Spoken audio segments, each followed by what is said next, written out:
9:33. Bueno, ustedes lo saben, nuestra manera particular de entender el periodismo es una según la cual estamos atentos a lo que está ocurriendo, pero también tratamos de entender esto que está ocurriendo en una perspectiva. Y qué duda cabe que estamos viviendo tiempos en los cuales uno tiene una suerte de pie en la coyuntura y otra en los procesos históricos. Hemos tenido recién un plebiscito de salida cuyo resultado no es simplemente lo que estamos discutiendo en el día a día, sino que de alguna manera encamina al país hacia un lugar que quizás por de pronto es un poquito ignoto, pero que por lo mismo tenemos que tratar de identificar y de conocer. Y ciertamente nos preguntamos si con el resultado del plebiscito se generarán nuevas coordenadas para las fuerzas políticas, clivajes distintos a los que habíamos conocido antes. También, ya que venimos de vuelta de la idea de que los independientes podían hacer mejor política que los partidos, ¿cuál es el rol de los partidos en este tiempo turbulento que vivimos? Bueno, para todo ello hemos invitado esta mañana, espero que no sea abrumadora la tarea, a la cientista política María de los Ángeles Fernández, a quien le queremos agradecer. María de los Ángeles, muy buenos días, buenas tardes por allá en Galicia, muchas gracias por la posibilidad de poder conversar a esta hora. Patricio, muy buenos días para ti, para todos quienes escuchan y todas quienes escuchan tu programa, que bueno, siempre que te escucho hablar y escucho la radio me baja mucha nostalgia. Tengo que reconocerlo por tantas veces que lo escuché mientras viví 32 años en Chile y las veces que tú me invitaste directamente a tu programa. Así que siempre es un privilegio poder conversar cosas contigo, mirar un poco qué es lo que está pasando. Así que un placer, un lujo. Gracias. Sí, quizás si pudiéramos partir como bien arriba, María de los Ángeles, en esto que algunos analistas hablaban antes del plebiscito, como, como el 4 de septiembre como una invitación a repensar las alineaciones políticas que habíamos conocido, que han tenido muchos cambios, pero que uno podría decir que en lo grueso eran más o menos parecidas a la de octubre del 88, ¿no? Partamos por ahí. ¿Qué decir respecto al modo en que este plebiscito puede invitarnos o no a pensar en otro tipo de alineaciones o de correlaciones? Bueno, efectivamente, el 4 de septiembre es un momento particularmente atractivo para decir que se cierra un ciclo y se abre otro, porque si uno ve Sí, la historia reciente de Chile, vamos de ciclo en ciclo.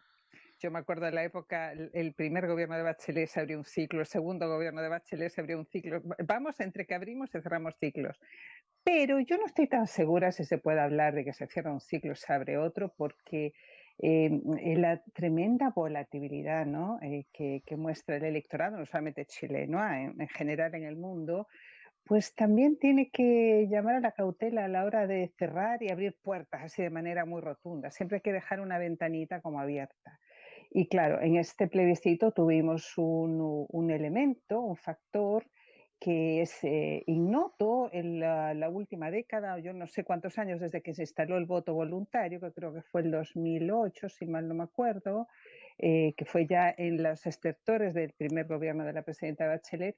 Pues mira, desde 2008 hasta ahora hemos estado con voto voluntario pensando el comportamiento electoral de una determinada manera. Y ahora con este voto obligatorio que llegó hasta 13 millones de chilenos que se pronunciaron, los de adentro y los de afuera, porque yo también fui a votar aquí en España, pues te instala un escenario distinto. Entonces, igual todo lo que podamos decir hay que verlo como con pinzas, ¿ah? Siempre hay que tener mucha cautela por esta volatilidad. sí.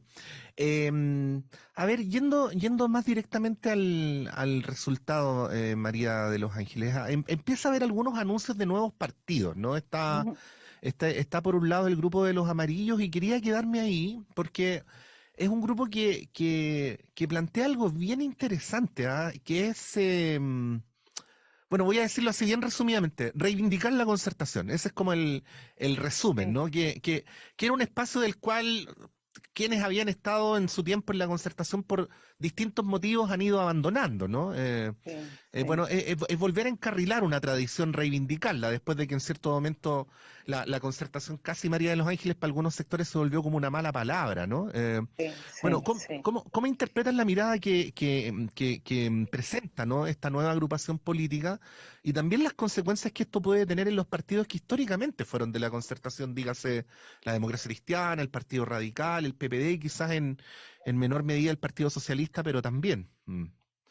Sí, claro que sí, efectivamente. Bueno, lo que pasó el 4 de septiembre de alguna manera supone como, a ver, la revancha de los partidos. La Ujú, revancha de los partidos en el sentido de que yo creo que también de manera demasiado rápida, la constitución de lo que fue la Convención Constituyente con la irrupción de esta figura de los independientes llevó quizá demasiado rápido a pensar que los partidos estaban como de retirada, los partidos tradicionales por lo menos, y eso sumado al 4% que muestran, o sea, están en el piso de la afección ciudadana. Entonces, tú sumas esas cosas y tú dices, oye, mira, los partidos fuera del escenario, entran los independientes, pero cuando vamos tomando nota de lo que realmente pasó en la convención, es que los independientes no solamente llevaron sus propias monocausas, visiones más fragmentadas o visiones más individualistas, sino que además, por lo que yo leí en la prensa, fueron rápidamente cooptados o quizá, como no tenían manejo de lo que son las claves de la política, de la transacción, de la negociación, etcétera, pues fueron rápidamente cooptados o yo no quiero usar la palabra manipulados, que es muy fuerte, ujú. pero Sí. influenciados por partidos que estaban ahí de larga data y con mucha envergadura, como el Partido Comunista, por ejemplo, que además Ujú. la ironía es que no firmó el pacto por la nueva constitución, pero cuando llegó el minuto entró, ¿no? Usó las herramientas que tenía para poder entrar e influir. Pero efectivamente una de las consecuencias del plebiscito es que parece que hay un revival, un resurgimiento de los partidos, que además recordemos que en el texto constitucional que se plebiscitó los partidos no aparecían así reconocidos como tal, no había un reconocimiento constitucional de los partidos, lo cual fue advertido por varios cientistas políticos de distinto tipo, diciendo, ojo, los partidos siguen siendo instituciones pilares de la democracia representativa y en vez de usar la palabra partidos políticos, recuerdo que se usaba organizaciones políticas de manera genérica. Entonces, todo esto que te digo en el fondo es como la revancha de los partidos que vuelven si es que Sí. alguna vez se fueron. Y luego está concretamente el caso de Amarillos que tú planteas, Patricio, que ellos se aglutinaron, yo firmé la primera declaración, yo no tuve problema en firmarla sin yo pertenecer a ese grupo, yo quiero mantenerme en la medida de lo posible como verso suelto, como dicen acá en España, yo quiero Ujú, mantenerme sí. autónoma, pero me parecía interesante ese ejercicio de hacer un aldobonazo, es decir, tocar una campana y decir, ojo, ojo, ojo, las cosas de repente se están yendo por un lado que no va a lograr interpretar al mínimo común denominador de Chile, como eso pasó, ¿no? Entonces Mm, los amarillos, después de esa tarea que hicieron, tienen 70.000 adherentes, ya han hecho un ejercicio de movilización, de concientización, han advertido que hay un vacío ideológico, que es la centro-izquierda más tradicional, y además, pues dicen, eso se puede coaligar o entra en convergencia con que pareciera que el 4S hay una rehabilitación de los partidos, lo cual no es cierto, pero uno en ese resultado puede leer muchas cosas. Entonces, bueno, están llevando adelante la empresa de crear partido en Chile en condiciones adversas, porque el sentimiento de partido no necesariamente ha desaparecido, pero efectivamente que recogen lo que es la tradición de la concertación, a mi juicio, injustamente demonizada, porque es un periodo muy largo de la historia de Chile con luces y sombras, pero bueno, dentro de la simplificación epistémica que vivimos hoy día y a la cual las redes empujan, pues claro, toda la cosa es en blanco y negro, ¿verdad? O dentro mm, fuera, todo ese ejercicio binario del cual, por ejemplo, las declaraciones del embajador chileno en el país donde yo vivo, pues son un claro ejemplo, ¿no? Porque claro, es todo hablar en cuñas, entonces es más fácil decir que la culpa la tiene toda los 30 años precedentes. Y yo, visto en perspectiva, porque una ya está con más canas, va viendo también la realidad de la política europea, lo señalé en mi artículo en La Tercera del lunes. Aquí también se está midiendo permanentemente en el Eurobarómetro, no, perdón, Eurostat miren un poco también la confianza que tienen los ciudadanos europeos a los partidos y aparecen los españoles. Aquí la confianza es bajísima, está es la última en el escalafón España. Entonces, si tú buscas cuáles son los países que están sobre la media, son países que tienen una larga tradición de acuerdos, de negociación, de tolerancia, de pragmatismo, bueno, lo que fueron los 30 años del gobierno, de los Mm. gobiernos de la concertación, que fueron rápidamente demonizados bajo la palabra esta de la cocinería nuevamente. O sea, yo creo que todas estas cuñas le han hecho tan flaco favor, ¿no? En lo que es la percepción, los imaginarios colectivos, cómo los ciudadanos construyen los universos acerca de la política y de lo que es la democracia, porque la democracia en el fondo es conciliar intereses diversos. Si eso es cocinería, yo no lo sé, Sí. pero ¿te das Bueno, cuenta? sí. Sí, No, sí. adelante María de los Ángeles, dale, dale, no quería interrumpir tu Eso argumento. es un poco, es que estoy así como, ese es el tema. El tema es Sí. que los países donde, por lo menos voy a hablar del caso de Europa, donde aquí ya hemos visto el resultado de las elecciones de Italia, donde la derecha más radical avanza con mucha fuerza, pero países donde los partidos están mejor considerados por los ciudadanos, las personas de ese país, son partidos que muestran estas características. Si nosotros queremos hurgar en la historia reciente de Chile, esas características las vemos al alero de lo que fueron los gobiernos de la concertación. Y claro, las personas que hoy día se congregan bajo amarillos tienen una cosa muy interesante, que no tienen de repente las nuevas coaliciones porque son muy nuevas, que fruto de la larga data de trabajo compartido tienen un afecto societatis que los une. Ujú, sí, sí, sí. Cosa que un sentimiento de cuerpo, algo que, por ejemplo, uno no ve en apruebo dignidad internamente, y más difícil lo ves en un gobierno que tiene dos coaliciones por primera vez, que tiene que Sí. coexistir con dos coaliciones, socialismo democrático por un lado y apruebo dignidad por otro. Y claro, socialismo democrático, donde están estos partidos que se sintieron culposos, ¿verdad?, por la acusación de que habían traicionado al pueblo durante 30 años, pues se van a ver muy interpelados por el viento de cola que puede tomar Amarillos en este nuevo aire de moderación que parece que estuviera atravesando Chile. Sí. Bueno, el tema de los 30 años es central. A propósito de la alusión que tú hacías a las canas, María de los Ángeles, una de las cosas que uno se da cuenta con el paso de los años, porque cuando más chico uno pensaba que el pasado era una cosa fija que estaba allá atrás, ¿no? El pasado va cambiando permanentemente dependiendo de cuál es el presente, ¿no? Claro. Y eso también es muy interesante y como tema de análisis es apasionante también, porque, a ver, tratando de empatizar con unos y otros respecto a los 30 años, yo diría lo siguiente: cuando el embajador de Chile en España dice lo que dice, yo humanamente entiendo que personas como José Miguel Insulza, por ejemplo, se sientan atacadas, porque Sí. están hablando de los años en los que ellos fueron subsecretarios, Y ministro, cancilleres, ministros del interior, o sea, están hablando de mí, en el fondo, ¿no? Entiendo claro. Están esa subjetividad. acusando, Claro, claro. claro, a nivel Y, internacional.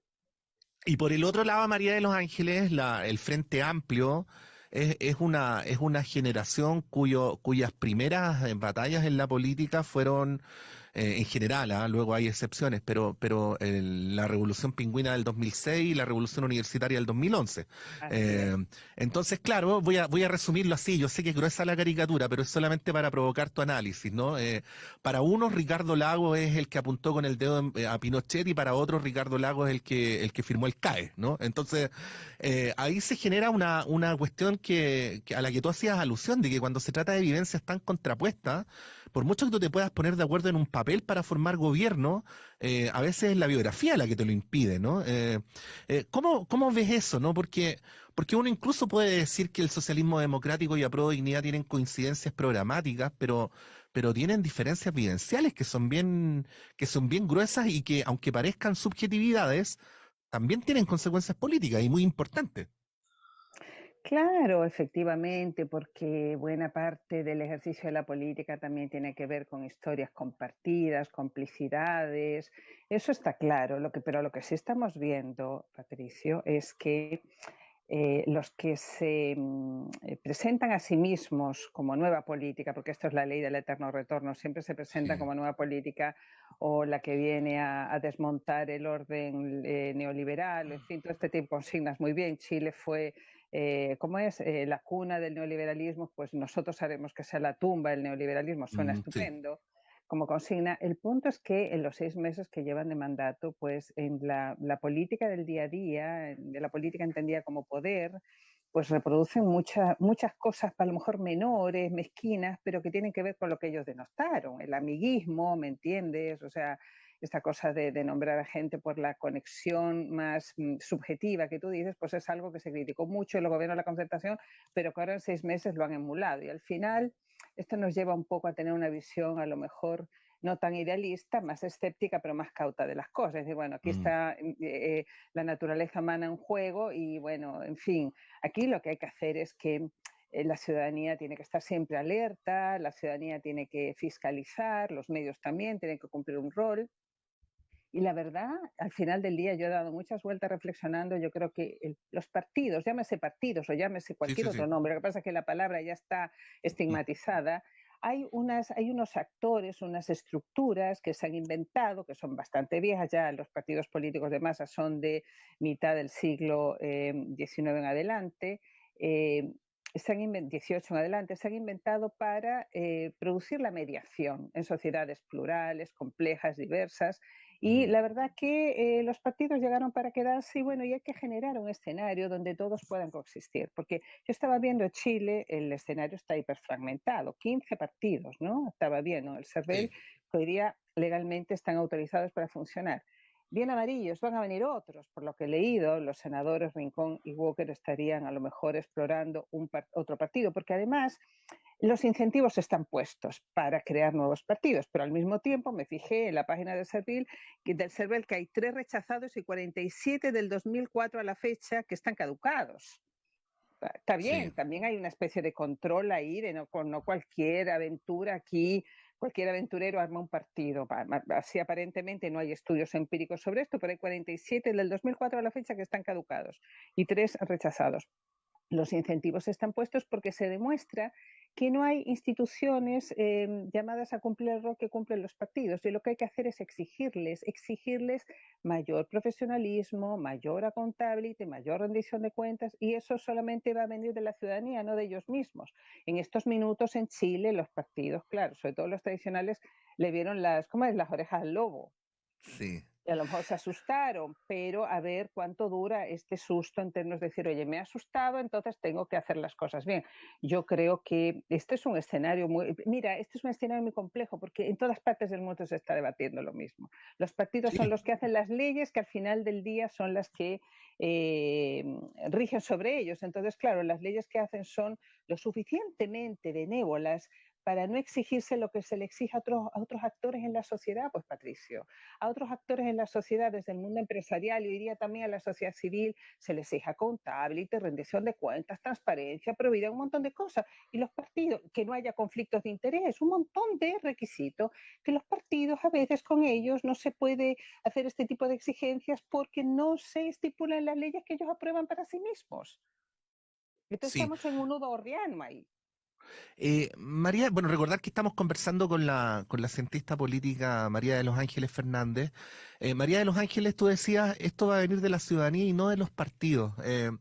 ¿Solo de la ciudadanía? O sea, ¿qué se puede hacer también a nivel institucional para fortalecer a los partidos políticos? Bueno, partiendo del supuesto que aquí estamos todos de acuerdo, por lo menos acá en la radio siempre hemos sido transparentes al respecto, de que lo ideal para Chile efectivamente es el fortalecimiento de los partidos políticos como el espacio a través del cual se canaliza la relación entre las demandas de la ciudadanía y las políticas públicas, ¿no? Institucionalmente se puede hacer algo más porque uno ve partidos más bien débiles, más bien concentrados en determinados espacios. A ver, voy a decirlo así, voy a volver a usar una caricatura, pero para expresarme nomás. Uno ve más a los partidos políticos en la tele que en la calle, ¿no? Efectivamente, efectivamente. Claro que se puede hacer mucho. Lo que pasa que Mm, lo que se ha podido hacer, que no es tanto, porque son estructuras todavía bastante tradicionales, Patricio. Bueno, uno cree que se modernizan porque tienen páginas web y porque sus representantes usan las redes sociales. Pero mira, a mí me gustaría ver un estudio, lo dejo ya desde tu programa lanzado, a ver si algún estudiante de ciencia política o otra disciplina lo toma, hacer un análisis de las páginas web de los partidos y ya me dirás, Juan, solamente actualizadas Ya no nos metamos en el tema más gráfico, estético, que algunas, bueno, son una pesadez espantosa, pero el tema de la actualización que tiene que ver con la transparencia de la información. Yo creo que efectivamente lo que hemos visto a lo largo de la historia reciente, que los partidos por sí mismos no se ponen al día, no hacen el upgrade que la sociedad les demanda. La sociedad va más rápido a veces que los partidos. Y no, solamente cuando hay grandes escándalos en la sociedad se generan esas balas de plata, uso ese término que se usaba en Chile, se usa en Chile, bala de plata para hacer algún tipo de reformas y hacerles un apriete, apretarlos. Yo me recuerdo lo que fue la Comisión Engel, ¿no? Que yo Sí. creo que fue como uno de los momentos, así como en la historia reciente, más emblemático, a partir de los casos de financiamiento de la política por parte de los casos Okimich y Penta, y entonces viene la Comisión Engel. Pero si tú revisas así, negro sobre blanco, como las dos grandes innovaciones que los partidos en Occidente han incorporado un poco para abrirse a estas demandas de la ciudadanía de mayor transparencia, mayor probidad y mayor democracia interna, son las primarias, que tienen ubicuos resultados, y por otro lado el financiamiento público, pensando que con él se va a evitar la corrupción, cosa que no sucede necesariamente. Entonces hace falta una nueva generación de reformas, pero yo también no tengo muy claro si esa nueva generación de reforma, bueno, normalmente los estados toman el control de estos procesos de reforma cuando hay escándalos, pero mira, te voy a dejar lanzada una idea, así hablando contigo en borrador. Yo digo, y todos estos GovLab, estos laboratorios de gobierno que se han instalado como modas en nuestros países, sobre todo en América Latina. En Chile tenemos uno, Ujú. el famoso laboratorio de gobierno, que se propone llevar adelante iniciativas, promover e impulsar la innovación pública. ¿Y por qué no pensamos la innovación con relación a los partidos? Mm. Desde esos lugares, porque bueno, son entes privados, pero públicos, ¿no? Por su mandato constitucional. Entonces yo creo que hace falta mucho, pero no es fácil, porque nuevamente volvemos al tema del nudo gordiano, porque ellos son jueces y parte. O sea, si hay el pináculo del conflicto de interés que uno puede encontrar como un nudo gordiano en las democracias representativas son los partidos. Y buena parte de los problemas que hoy experimentamos de erosión de las democracias liberales, camino hacia la autocratización, tiene que ver con esta mediación que no funciona, no fluye. Ya está claro que no hay atajos. Los movimientos sociales saben hacer bien lo que saben hacer, pero cuando se transforman en parte, cuando tratan de cumplir lo de los partidos, manteniendo la lógica de movimientos sociales, ya hemos visto, y creo que la convención fue un claro reflejo de eso, un caso de estudio, no da resultado. Efectivamente, bueno, todas estas preguntas son preguntas que de alguna manera recaen sobre nuestro presente, sobre nuestra manera de organizarnos políticamente. Bueno, es un tiempo sobre el cual uno puede opinar lo que quiera, ¿ah? Pero de que es un tiempo apasionante, lo es. Qué duda, No son que tiempos aburridos. no, no son tiempos aburridos. Eh, bueno, cuando hay más en juego, no es aburrido, pues. Así es que, bueno, vamos a seguir teniendo estas conversaciones por de pronto, como siempre, María de los Ángeles Fernández. Muchas gracias por ayudarnos a mirar mejor. Yo lo Esa es la resumiría idea. así. Bueno, dejamos más preguntas que respuestas para nuestros auditores Me- y me- auditoras. Un abrazo muy grande y siempre a tu disposición. Hoy día no sí, hay lista. a mí me encanta eso, María de los Ángeles. ¿Ah? Yo creo que el buen periodismo es el que deja más preguntas que respuestas, pero bueno, es una manera un poco rara de verlo. Muchas gracias, que estén muy bien. A ti también. Un abrazo grande para todos. Y, Cuidaros. lle- Chao. y llegamos al final, ¿ah? Ya viene el semáforo con Antonella Estés, sigan en nuestra sintonía, que estén muy bien.